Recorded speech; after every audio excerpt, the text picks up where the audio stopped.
The crimson dwarf star Kethera cast its dying light across the debris field that had once been the jewel of the Terran Galactic Empire.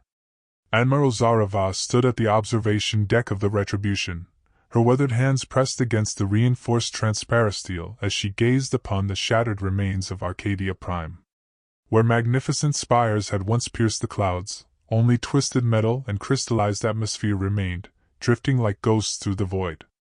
3 billion souls, she whispered, her breath fogging the cold surface. 3 billion souls reduced to stellar dust by the Coalition's fury. Behind her, the bridge crew moved with practiced efficiency, their voices a lone murmur as they coordinated the evacuation of the last Imperial survivors from the wreckage. The Retribution and her sister ships of the Restoration Fleet had arrived too late to save the capital world, but perhaps not too late to save the Empire itself. "Admiral," came the voice of Commander Thane Koresh, her tactical officer. His cybernetic eye whirred as it focused on the holographic display before him. "We're receiving scattered transmissions from the Outer Rim. The Coalition forces are withdrawing to consolidate their positions." Zara turned from the viewport, her ice blue eyes reflecting the determination that had carried her through 40 years of service to the Empire. At 62, she was one of the few remaining flag officers who remembered the glory days before the Coalition's relentless advance had begun to tear apart everything they had built across the galaxy. "Withdrawal or regrouping?" she asked, her voice carrying the authority of someone who had commanded fleets in the void between stars. "Unknown at this time, Admiral. But intelligence suggests they're pulling back to their strongholds in the Andromeda Spiral. The Zephyrian Hegemony, the Crystalline Collective, and the Void-born Syndicate appear to be establishing a defensive perimeter." Zara nodded grimly. The Coalition had been methodical in their destruction of the Empire, striking at industrial centers, military installations, and civilian populations with equal brutality. Led by the enigmatic entity known only as the Architect, they had united dozens of alien species under a single banner of conquest.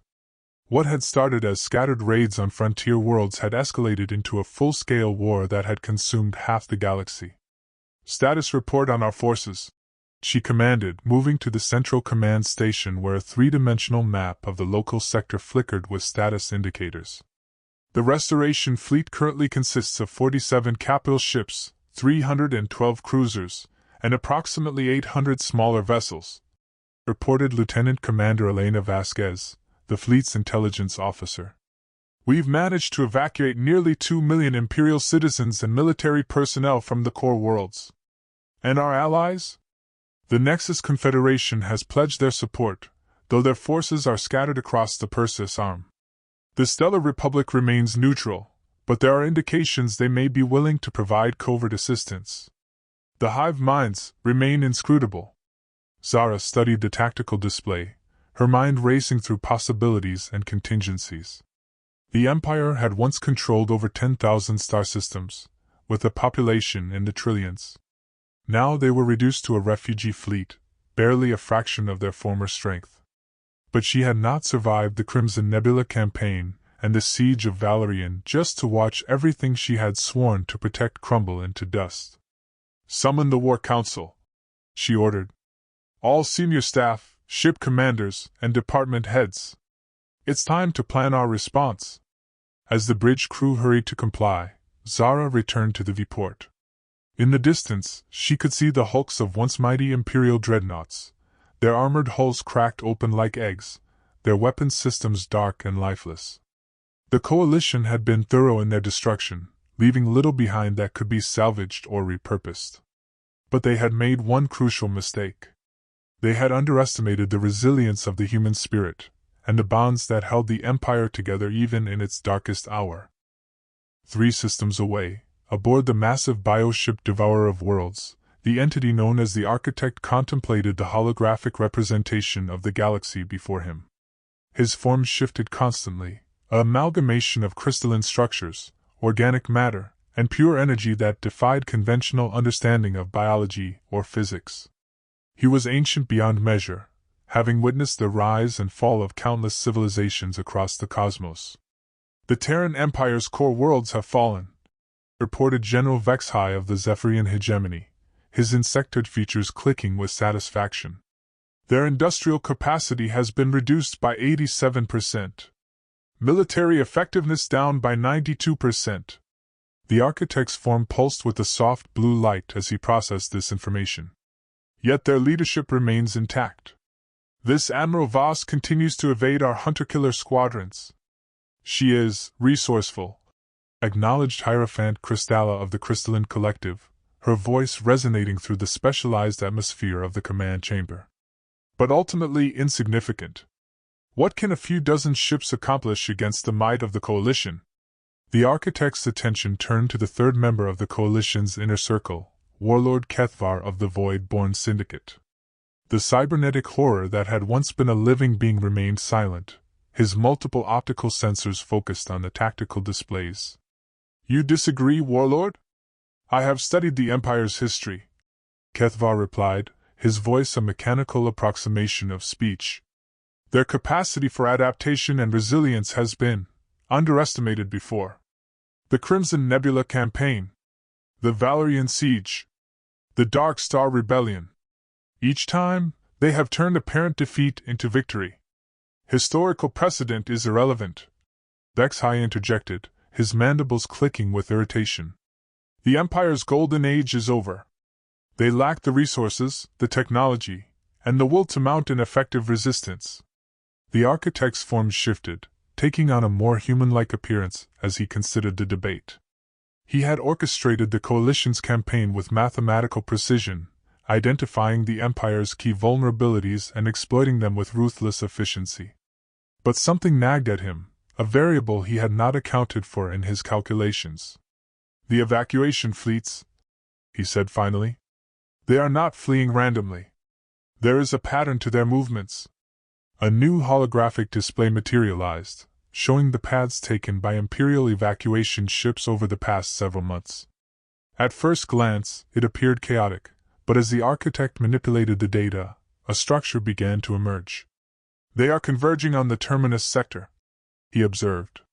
But that region has been considered strategically worthless for centuries.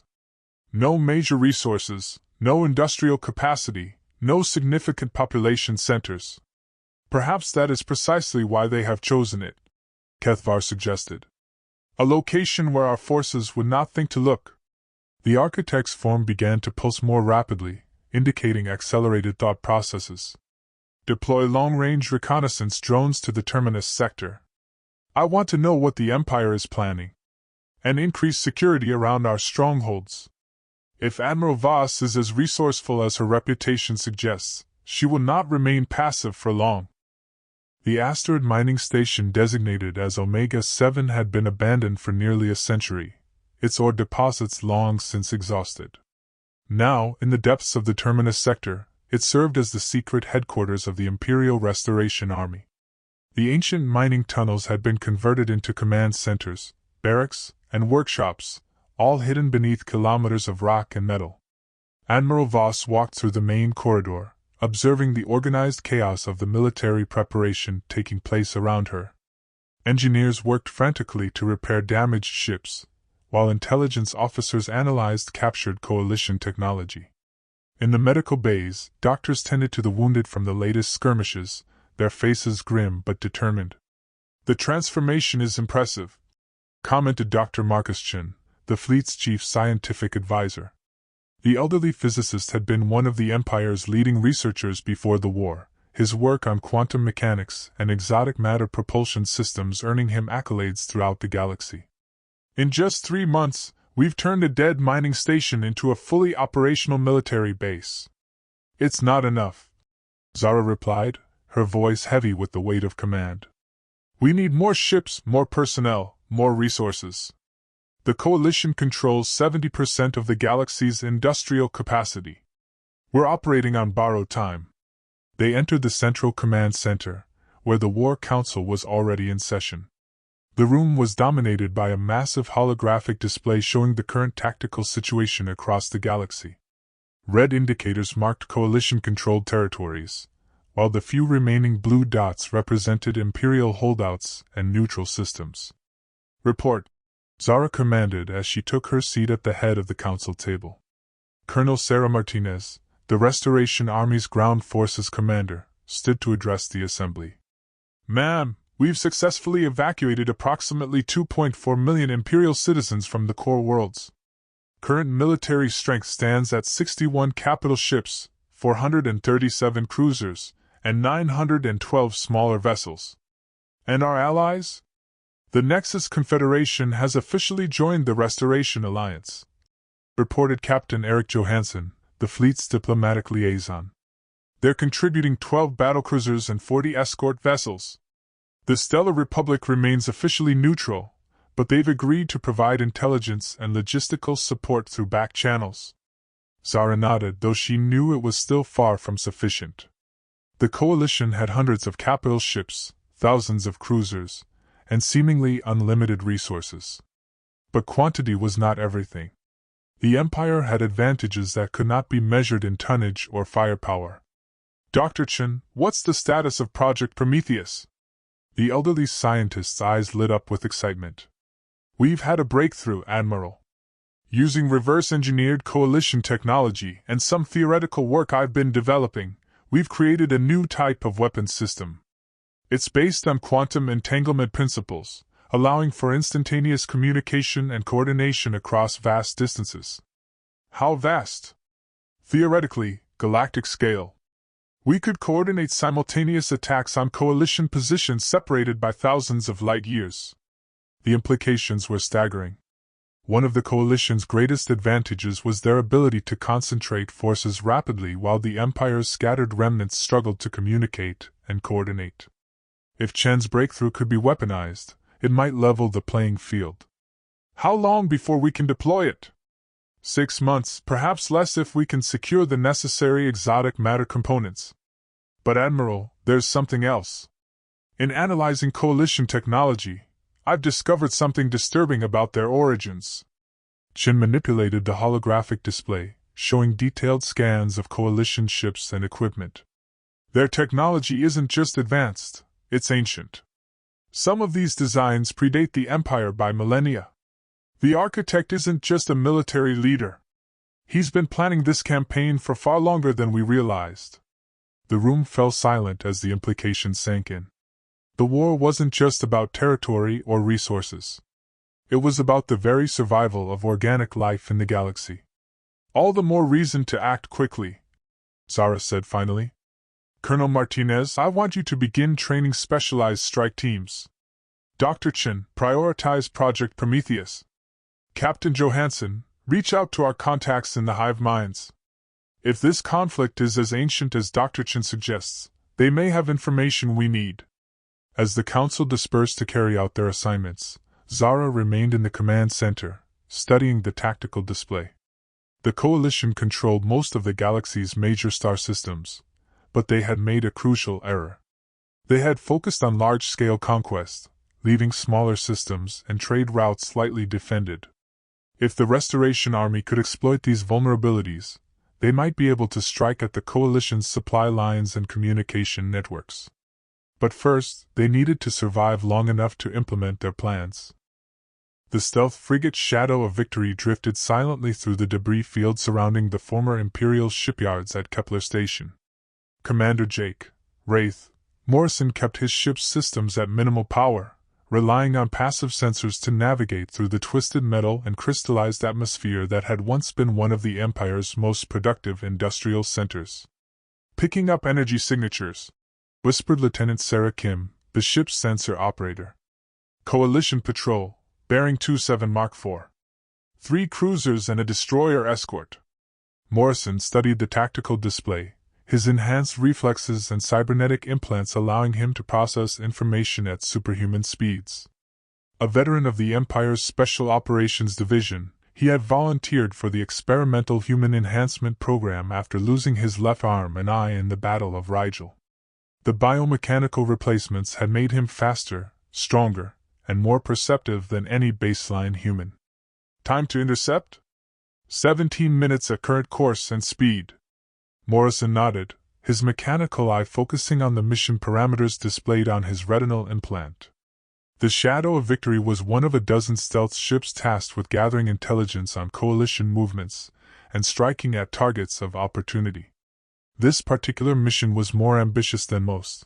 They were here to capture a coalition commander for interrogation. "Cloaking field to maximum," he ordered. "Target the destroyer. We'll take out their sensors first, then board and secure the command crew."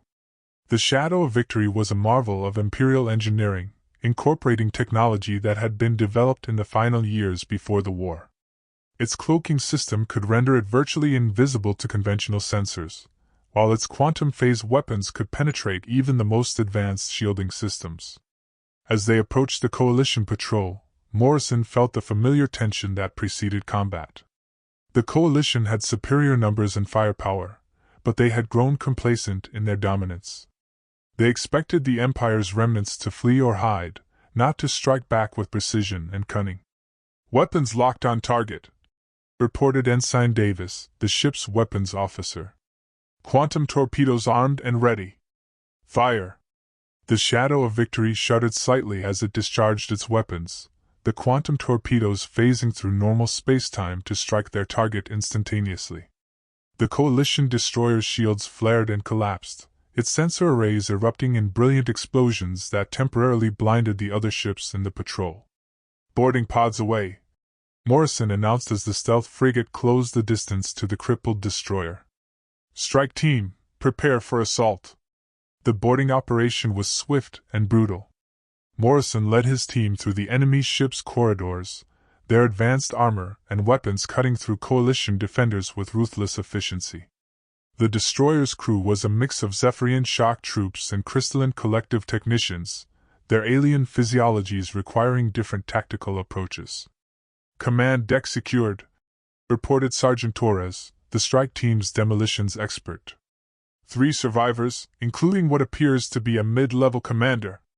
Morrison made his way to the command deck, where his team had secured the Coalition prisoners. The Zephyrian commander was a typical representative of his species, tall, insectoid, with compound eyes that reflected the emergency lighting in disturbing patterns. His chitinous armor was scorched and cracked, but he remained defiant. "I will tell you nothing, Imperial scum," the commander hissed, his mandibles clicking with rage. "The Coalition will crush your pathetic remnants." "We'll see about that," Morrison replied, activating his neural interface. The Empire's interrogation techniques had evolved far beyond simple physical torture. "Prepare the memory extractor. We're going to learn everything he knows about Coalition operations in this sector." As his team prepared the equipment, Morrison received a priority transmission from Admiral Voss herself. The message was brief but urgent. Coalition forces were massing in the Centaurus sector, apparently preparing for a major offensive. The intelligence they gathered here could be crucial to the Empire's survival. Admiral Voss stood before the assembled representatives of the Restoration Alliance, her uniform bearing the insignia of the fallen Empire but her eyes burning with undiminished determination. The meeting was taking place aboard the Liberator, a massive dreadnought that had once served as the flagship of the Third Fleet. Now it was one of the few capital ships still under Imperial control. "The intelligence gathered by Commander Morrison's team has confirmed our worst fears," she began, her voice carrying clearly through the ship's main briefing room. "The Coalition is preparing for Operation Terminus, a final push to eliminate all remaining Imperial resistance." The holographic display showed the Coalition's force dispositions, with massive fleets converging on the Terminus sector from multiple directions. The numbers were staggering, over 300 capital ships, supported by thousands of cruisers and escorts. Against this armada, the Restoration Alliance could field barely a tenth of that strength. "The attack will commence in 72 hours, Voss continued. "They intend to overwhelm our defenses with sheer numbers, then systematically hunt down every survivor. We have a choice. We can scatter and hope some of us survive in the Outer Rim, or we can make our stand here." President Elena Vasquez of the Nexus Confederation leaned forward, her expression grave. "Admiral, with respect, this appears to be a suicide mission. The Coalition's advantage is overwhelming." "Perhaps," Voss acknowledged. "But Dr. Chen's Project Prometheus has reached operational status. We have a weapon that the Coalition has never encountered before, true quantum entanglement communication. With it, we can coordinate attacks across the galaxy with perfect timing. The implications were clear. While the Coalition focused their strength on crushing the Restoration Alliance, Imperial strike teams could launch simultaneous attacks on Coalition supply lines, communication networks, and industrial centers. It was a desperate gambit, but it might be their only chance. The plan is ambitious, observed Ambassador Kethtai of the Hive Minds, his collective consciousness speaking through a humanoid interface. But it requires perfect execution. A single failure could doom us all. Then we don't fail, Voss replied simply. Dr. Chin, explain the technical details. The elderly scientist activated a new set of holographic displays, showing the quantum entanglement communication network that his team had developed. The system uses paired quantum particles to create instantaneous communication channels across any distance. We've equipped our strike teams with quantum communicators that will allow them to coordinate their attacks down to the nanosecond. And the targets? Coalition command centers, shipyards, and supply depots across 17 sectors. If we can eliminate their logistical support and disrupt their command structure, their advantage in numbers becomes meaningless. It was an audacious plan, requiring the coordination of hundreds of ships and thousands of personnel across vast distances. But it was also their only hope of survival.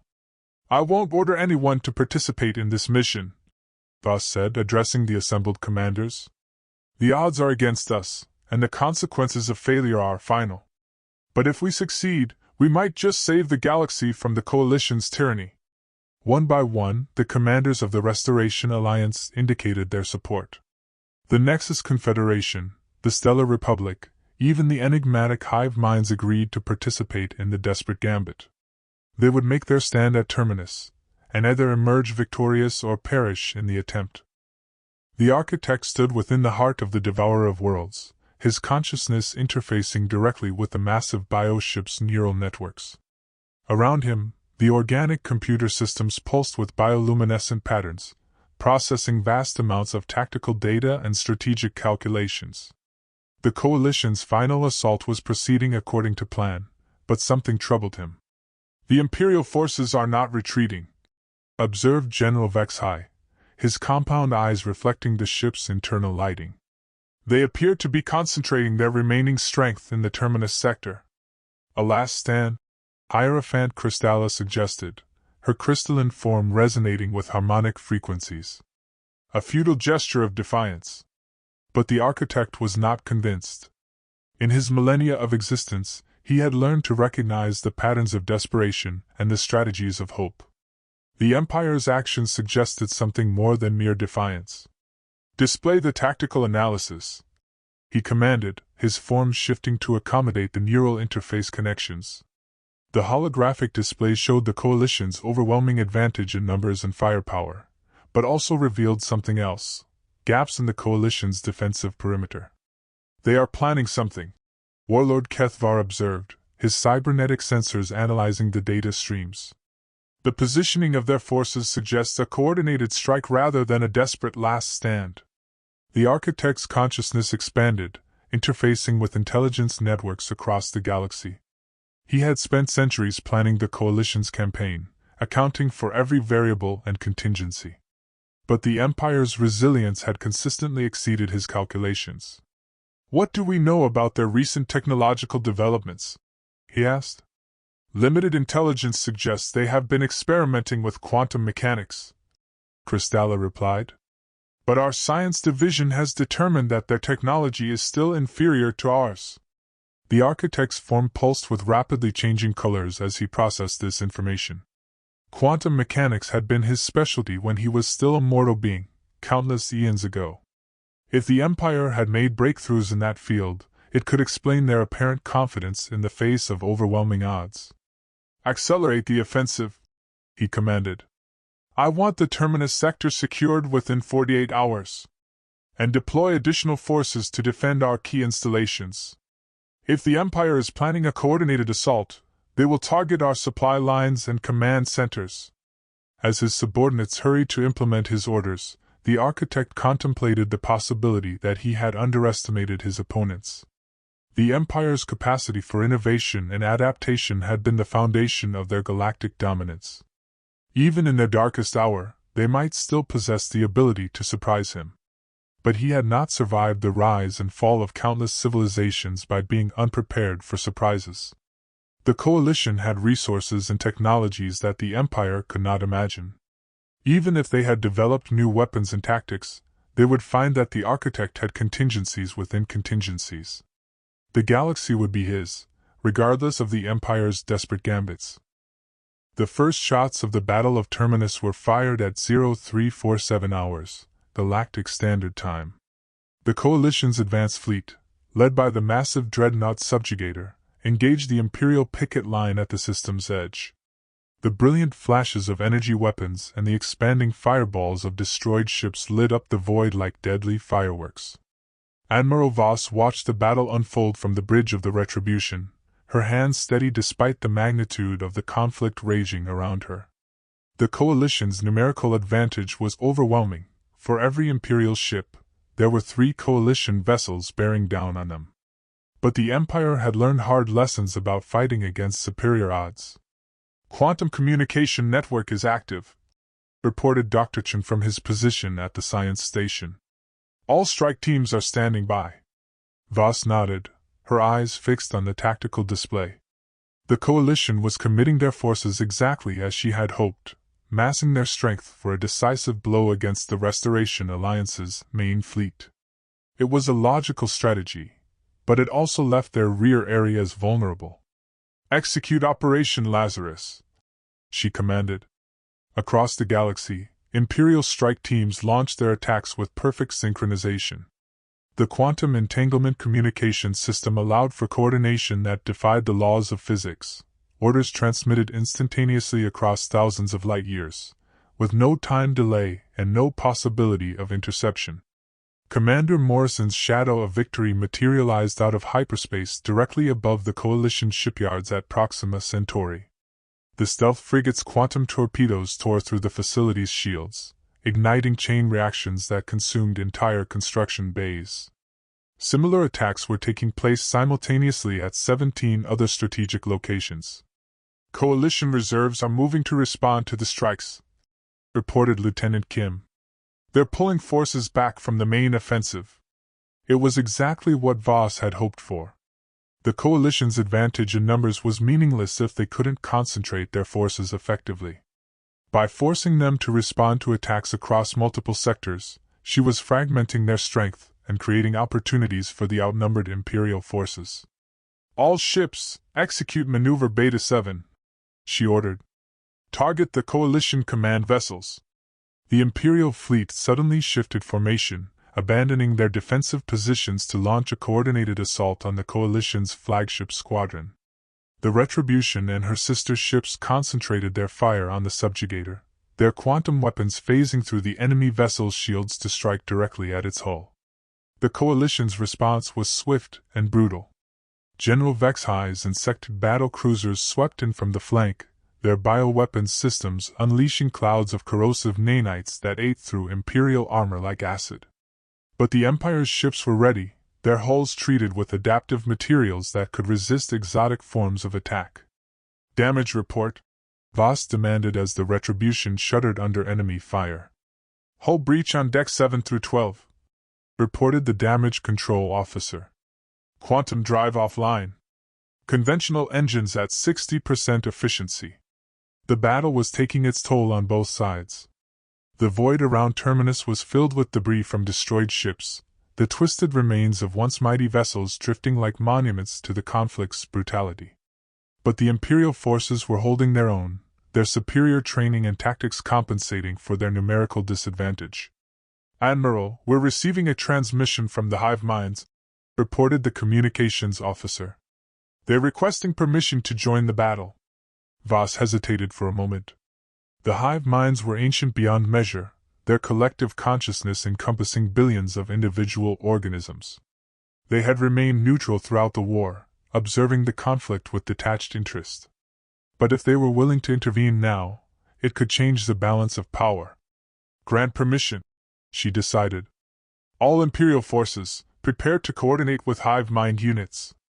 The arrival of the hive mind fleet was like nothing anyone had ever witnessed. Their ships were biological constructs, grown rather than built, with capabilities that defied conventional understanding.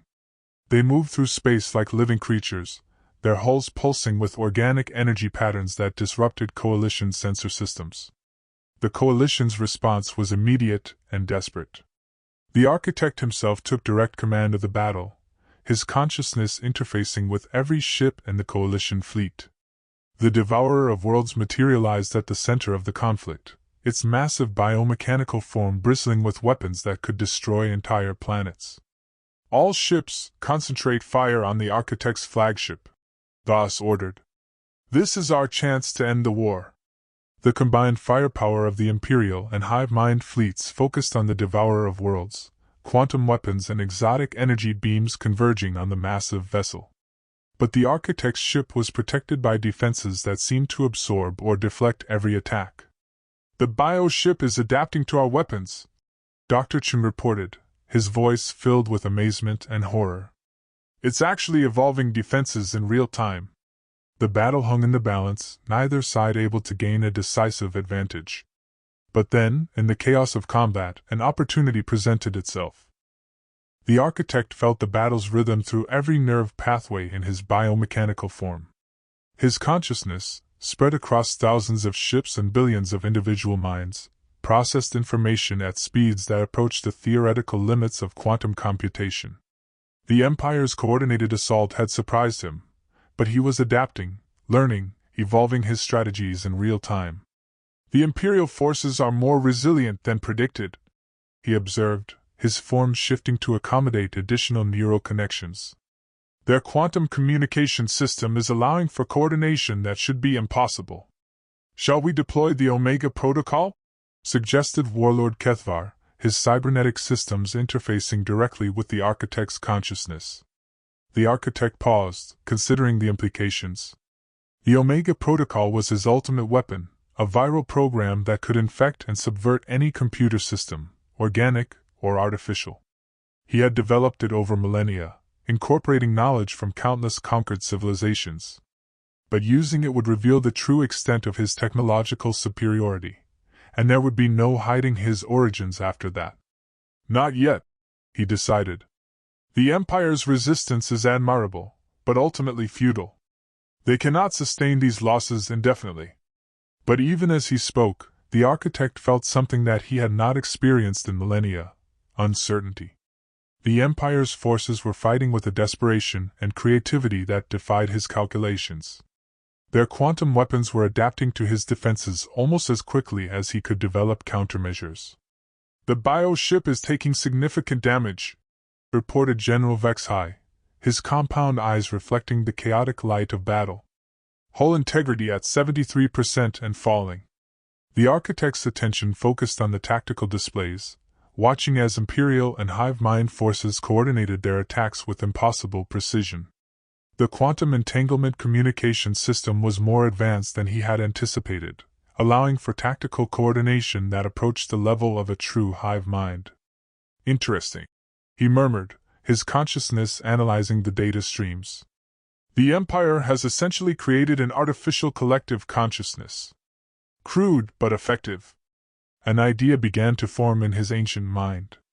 If the Empire's forces were operating as a collective, then they might be vulnerable to the same techniques he had used against true hive minds in the past. But it would require him to reveal capabilities that he had kept hidden for millennia. "Prepare the Omega Protocol," he commanded, his form pulsing with deadly purpose. "It's time to show the Empire the true price of defiance."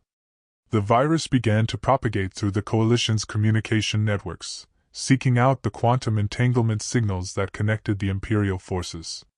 It was a weapon of pure information, capable of subverting any system that relied on quantum mechanics for communication or computation. But the architect had underestimated Dr. Chen's ingenuity. The elderly scientist had anticipated the possibility of electronic warfare and had built safeguards into the quantum communication system. As the virus attempted to infiltrate the network, it triggered defensive protocols that had been hidden in the system's quantum foundations. "They're trying to hack our communication system," Dr. Chen reported, his fingers flying over the console controls. But the quantum encryption is holding. Whatever they're using, it's incredibly sophisticated. The architect's form flickered with annoyance as his viral attack was repelled. The Empire's defenses were more robust than he had anticipated, but he had other options. If he could not subvert their communication system, he would destroy it entirely.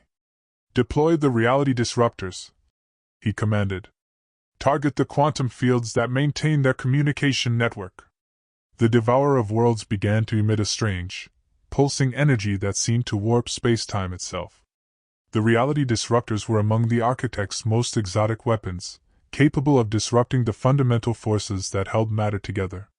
They had been developed from technologies salvaged from civilizations that had transcended physical existence. But as the reality disruptors activated, something unexpected happened. The hive mind ships responded to the exotic energy by suddenly changing their configuration, their biological hulls shifting and adapting to create a defensive barrier around the Imperial fleet. "The hive minds are shielding us," reported the sensor officer, his voice filled with amazement. "They're actually absorbing the reality disruptor energy and converting it into some kind of protective field." The architect's form pulsed with genuine surprise. The hive minds had never directly intervened in galactic conflicts before, preferring to observe and record rather than participate. But they seemed to recognize something in the reality disruptors that alarmed them. "Ancient enemy," came a collective voice that echoed through the quantum communication network. "The Devourer returns. We remember. We oppose." The architect's consciousness recoiled as he suddenly understood the implications. The hive minds were not just ancient, they were survivors of one of his previous campaigns, a civilization he had nearly destroyed eons ago. They had evolved beyond his recognition, but they still remembered him. "So you remember?" he broadcast across all frequencies. "Then you know that resistance is futile. I have consumed galaxies, ended civilizations, reshaped reality itself. What makes you think this time will be different?" "Because this time, we are not alone," the hive minds replied. "And because this time, we understand what you truly are." The battle reached a crescendo as the combined forces of the Empire and the hive minds launched a coordinated assault on the Devourer of Worlds. But the architect was far from defeated. His ship began to transform, its biomechanical structure shifting and expanding as it revealed its true nature. The Devourer of Worlds began to unfold like a nightmare flower, its whole section separating and reconfiguring into a form that defied comprehension. What had appeared to be a large but conventional bioship was revealed to be something far more sinister, a massive entity that existed partially in normal space and partially in dimensions beyond human understanding. Admiral Voss watched in horror as sensor readings became meaningless, the instruments unable to process the entity's true nature. "What in the hell is that thing?" she whispered. "It's not a ship," Dr. Chen replied, his voice filled with awe and terror. "It's a living construct that exists in multiple dimensions simultaneously. The readings suggest it's bigger than a moon, possibly bigger than a planet." The Devourer's true form was a writhing mass of organic machinery, biomechanical tendrils that stretched across kilometers of space, pulsing with energy that seemed to bend light itself. At its center, the architect's consciousness blazed like a dark star, his awareness extending through every component of the massive entity. "I am the end of evolution," the architect's voice echoed across all frequencies, accompanied by harmonics that seemed to resonate in the quantum foam itself. "I am the culmination of 10 billion years of growth and adaptation. I have devoured the consciousness of entire species, absorbed the knowledge of countless civilizations. What are you compared to that?" The Devourer's attack was unlike anything in the Empire's experience. Reality itself seemed to warp around the entity, space-time bending and twisting as exotic energies lashed out at the combined fleet. Ships simply ceased to exist, not destroyed but erased from reality, as if they had never been. "All ships evasive maneuvers," Voss ordered, but she knew it was futile. Conventional tactics were meaningless against an entity that could manipulate the fundamental forces of the universe. But the hive minds were not using conventional tactics. Their biological ships began to merge and combine, individual vessels joining together to form larger and more complex structures. The process was like watching evolution in fast forward, organic machinery adapting and changing in response to the Devourer's assault. "We remember your touch," the hive minds broadcast, their collective voice now echoing from dozens of merged vessels. "We remember the taste of dissolution, the horror of absorption. But we survived, and we learned." The merged hive mind vessels began to emit their own reality-warping energies, creating stable pockets of space-time that resisted the Devourer's attempts at erasure. It was a battle fought on levels that human consciousness could barely comprehend, with weapons that redefined the nature of existence itself. "The hive minds are buying us time," Dr. Chen observed, his instruments struggling to measure the exotic energies being unleashed. "But I don't think they can maintain this indefinitely." Voss studied the tactical displays, her mind racing through possibilities. The Empire's conventional weapons were useless against the Devourer, but perhaps there was another way. "Dr. Chen, what would happen if we overloaded the quantum communication system?" "The energy release would be enormous," he replied. "But it would also destroy the network and leave our forces unable to coordinate." "And if we focused that energy through the quantum entanglement field?" Chen's eyes widened as he understood the implications. "It would create a massive quantum disruption, possibly enough to destabilize the Devourer's multidimensional structure. But Admiral, the explosion would consume everything within 100 light-years. Including us," Voss finished. "Dr. Chen, I need you to prepare the overload sequence. Commander Morrison, coordinate with the hive minds. We're going to make our last stand count." The message went out across the quantum communication network, informing all Imperial forces of the plan.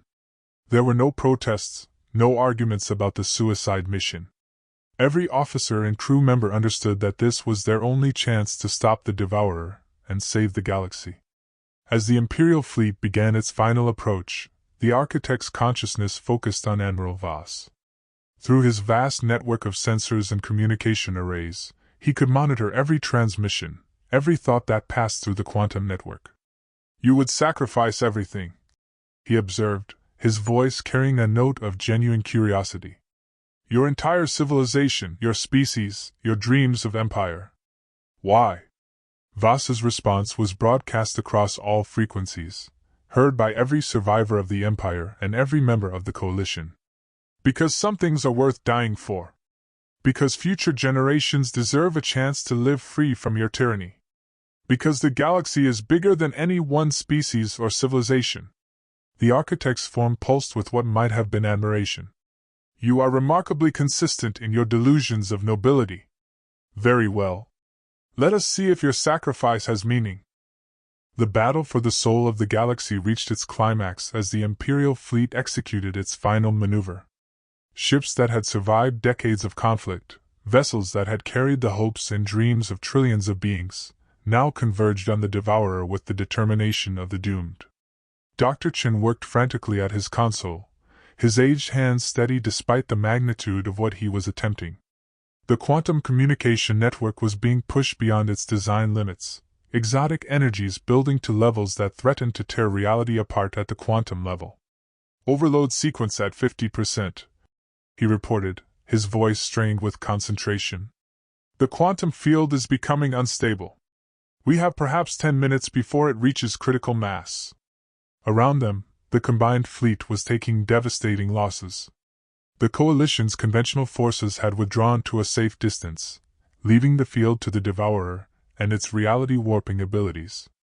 But the hive minds continued their desperate defense, their merged vessels creating pockets of stable spacetime that allowed the Imperial ships to approach.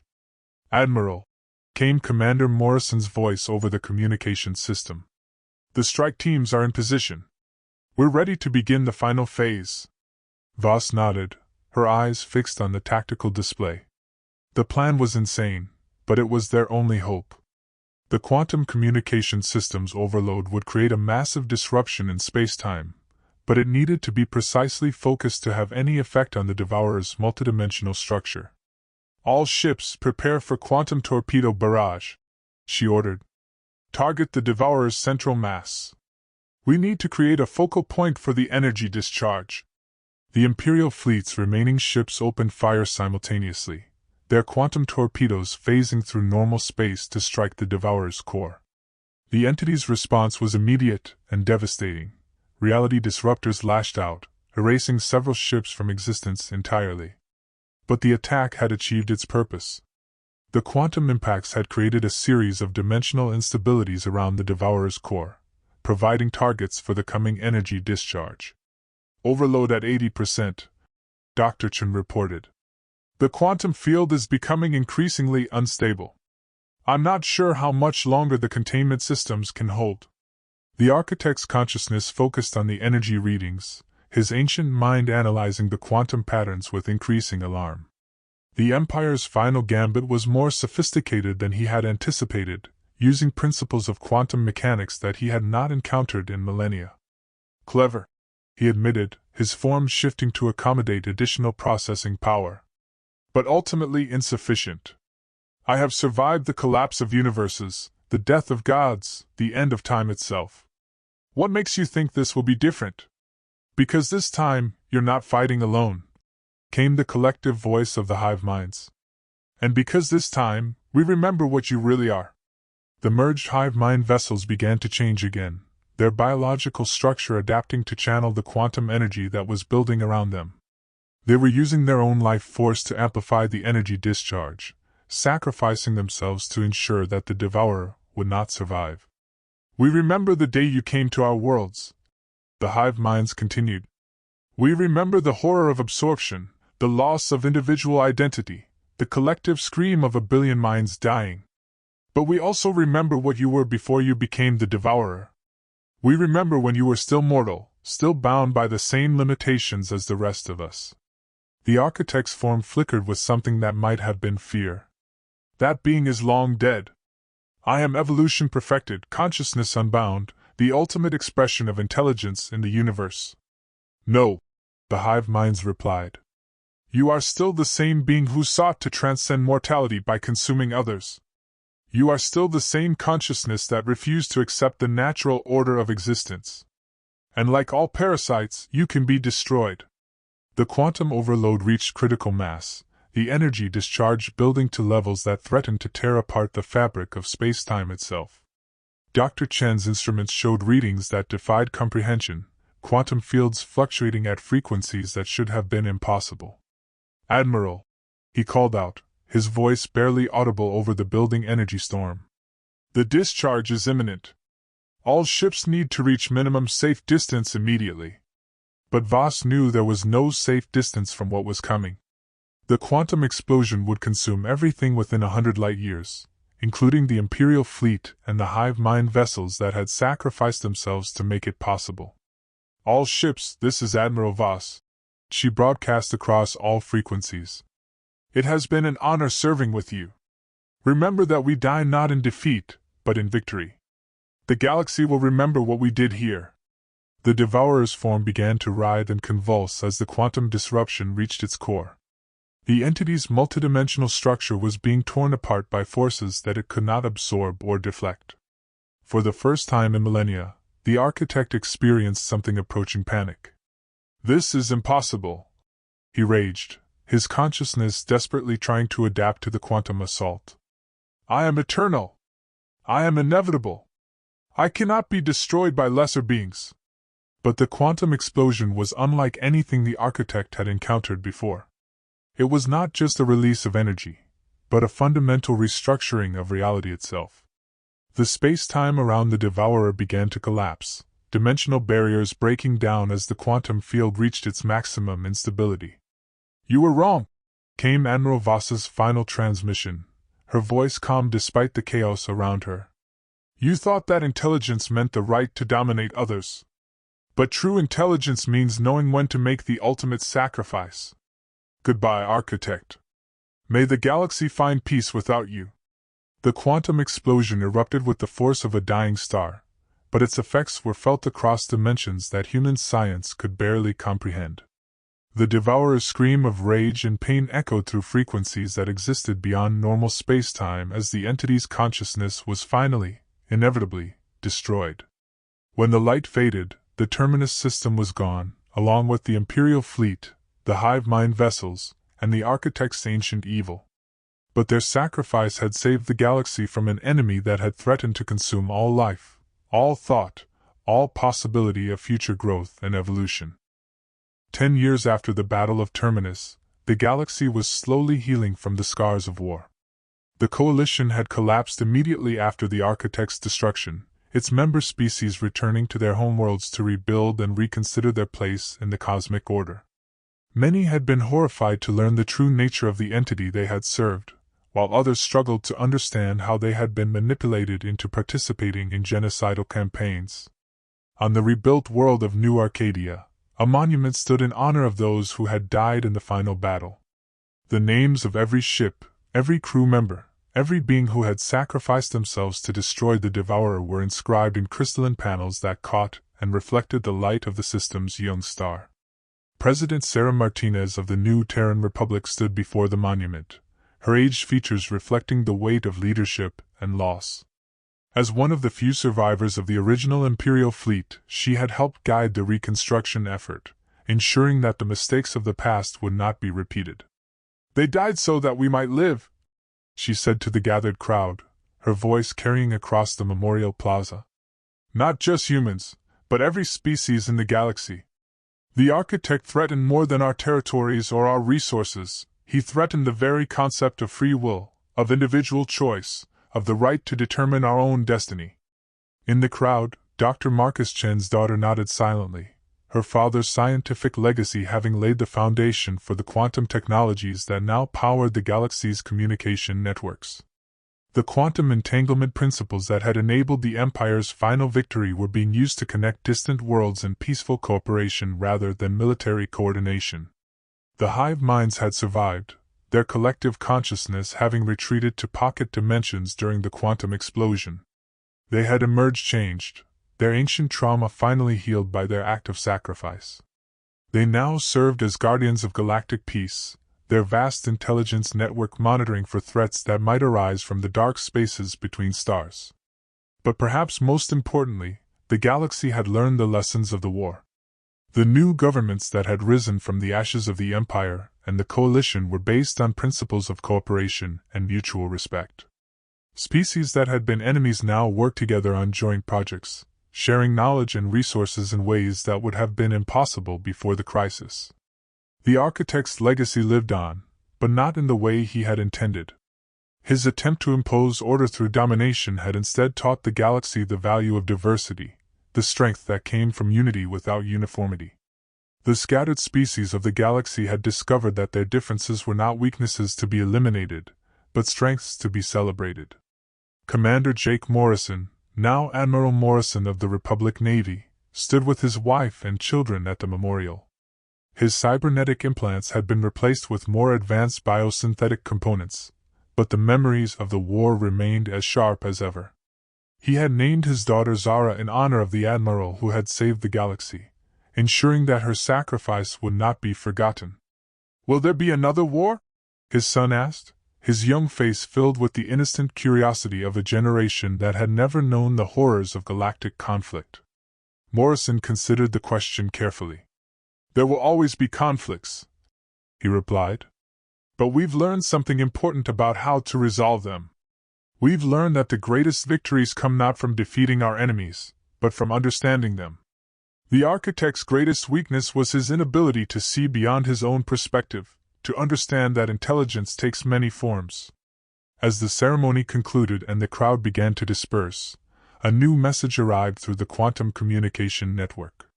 The message was from the edge of the galaxy, where long-range exploration vessels had discovered evidence of other civilizations beyond the known systems. The galaxy was vast, and there were still mysteries to be uncovered, challenges to be faced, and wonders to be discovered.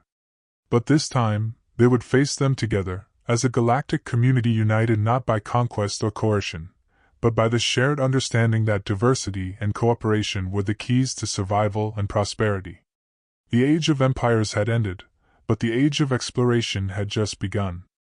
And in the quantum networks that connected world to world, species to species, consciousness to consciousness, the legacy of Admiral Zara Voss and all those who had died at Terminus lived on, not as rulers or conquerors, but as the guardians of a galaxy that had chosen cooperation over domination, understanding over fear, and hope over despair. The stars themselves seemed to shine brighter, as if reflecting the light of a civilization that had finally learned to look beyond its own horizons and embrace the infinite possibilities of the cosmos. The last stand of the Empire had become the first step towards something greater, a galactic civilization based not on the dreams of any single species, but on the shared aspirations of all who called the galaxy home. In the end, the greatest victory was not the destruction of the Devourer, but the birth of a new understanding of what it meant to be truly alive in a universe filled with infinite wonders and infinite potential. The galaxy had found its way home, not to any single world or system, but to the recognition that home was wherever beings chose to build it together, in peace and mutual respect.